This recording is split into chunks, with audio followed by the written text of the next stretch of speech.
This is to the beautiful Latina. We talked on the concourse at Wrigley Field. You were sneaking a cigarette as I was walking to my section. I noticed you and smirked. I have been thinking about you and how similar our situations were, and would love to chat again. I was stupid for not giving you my number. I kept returning to the concourse after every inning, hoping to find you again. If by chance you read this, I want you to know I would definitely do it without question. I loved your straightforwardness and honesty. Woman at that burger joint? You were wearing red and kept looking at me and had a child? You were in that burger joint connected to Oberweis? I thought you were attractive. I couldn't go up to you at the moment. You should hit me up. They look. We were both traveling. I was going about my day as if the world was all about to come into view. And then we locked eyes.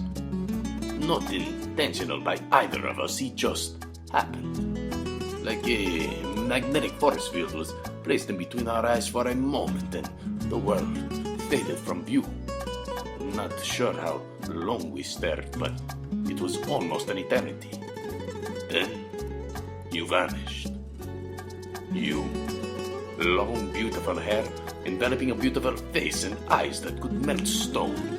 A style of dress that itself was intoxicating, with long legs, wrapped in nylon, and demanding all of my attention momentarily.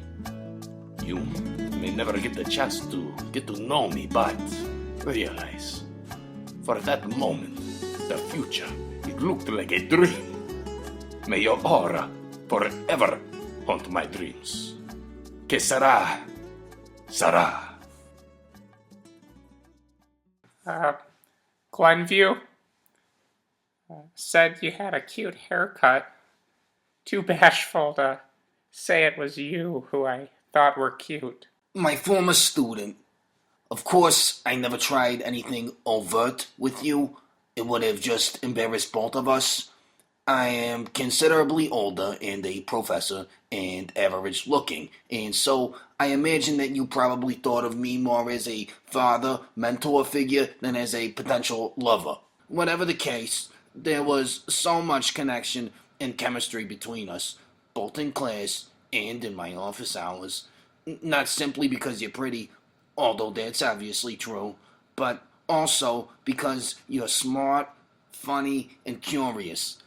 I never got the sense that your fellow classmates really appreciated all that about you. It was like they weren't mature or perceptive enough to see how fantastic you are. And you really are great. I regret that I was never able to articulate that to you because of the boundaries of our relationship. And yes, I know that I am completely ridiculous for thinking about you. Deb worked at Cub Foods. Deb, been a few years since we last got together. Moved back to the area, but lost your contact info. You worked at Cub Foods?